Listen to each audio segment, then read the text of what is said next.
Matt Porter from Matt Porter Web Designs on the show with us as always. Matt, good morning. Good morning. Welcome. Are you well? Are things okay in your world? Everything's very good. Thank you very much. Yes. That is good to hear, good and reassuring to hear. We often talked about the track and trace app, and we asked you for your thoughts and comments on this latest one. It's been around about a fortnight now. Is it okay? Is it working? Yes, actually, a friend of mine was contracted COVID, and I literally was talking to him this morning about how many times he said he was getting contacted about 6 times a day. Wow. Okay. Yeah. But he said a lot of it's automated, and it's because he's in a family group, and they've also obviously got it as well. So everything starts doubling up. But yes, he essentially didn't say too many negative things about it. Yeah, well, it's working. People did talk about, it'll drain the battery. Well, I've kind of kept an eye on this, and when you look at the battery meter, which on Android you've got an indication of what's using the battery, it doesn't even register. Now, it's either not... It strikes me that it's had no impact hardly on the battery at all. It doesn't seem to.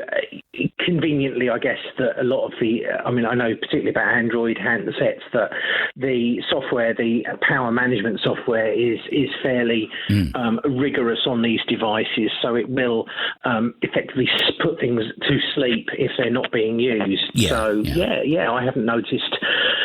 I haven't noticed a great deal of problems either. With my battery lasts about the same amount of time, so I haven't noticed any massive drain. So it's good. There you go. So far, tentative. So good then for the new Track and Trace app. Several things to talk about today. In a moment, the Sonic toothbrush, and of course, as you may have heard, another set of iPhones is about to hit the shelves. First of all, though, you've been testing some gadgetry, Matt. What have you been up to?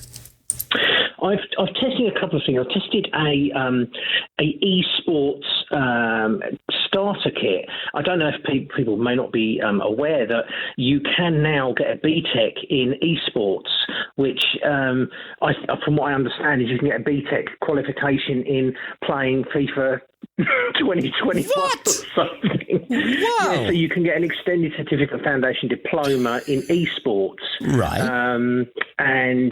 It does look quite good actually. If anyone's anyone's can't get on the course for BTEC in window shopping, then maybe esports might be better. But I think its principles.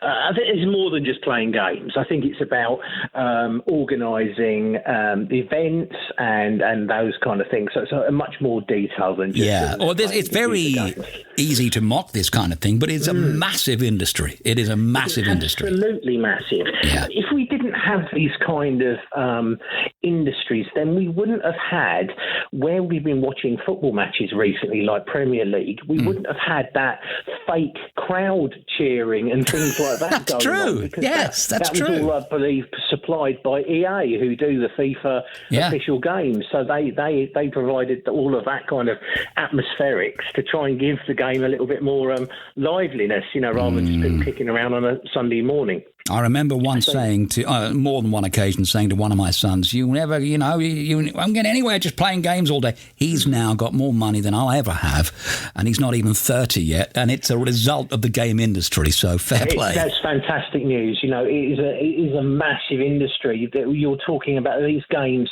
have budgets comparable with the biggest of big budget movies, hundreds of millions of dollars in many of these games. So they're gigantic. It's a gigantic industry. So these esports, I have had an esports keyboard, mouse, and a mouse mat.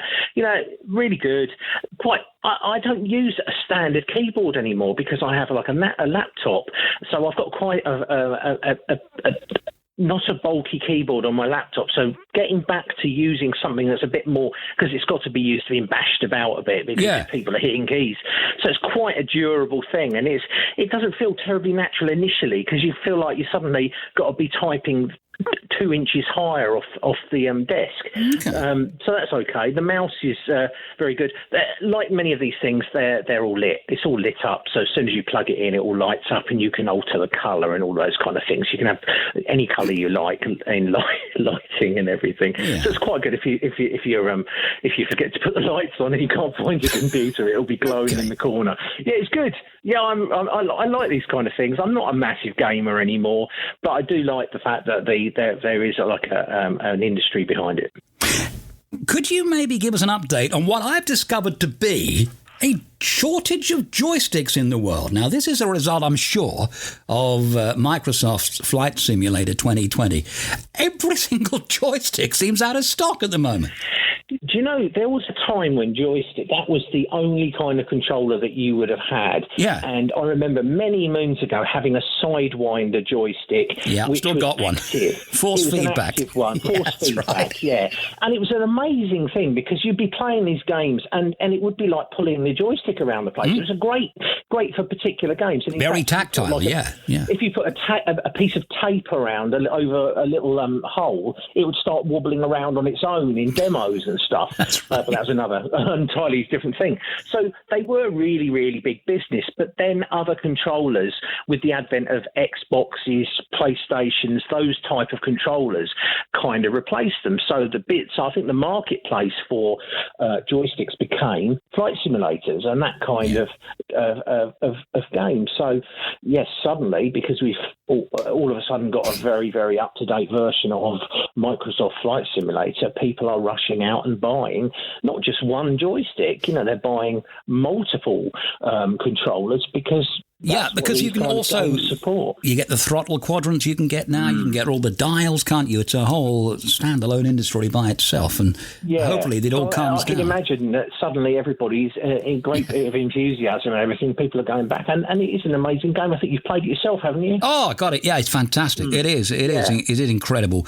Have you flown around over your house? Well, here's the thing for me. Slightly worryingly, Ipswich has not been properly done yet, and if you fly over the Heathrow Hospital, it's an office building.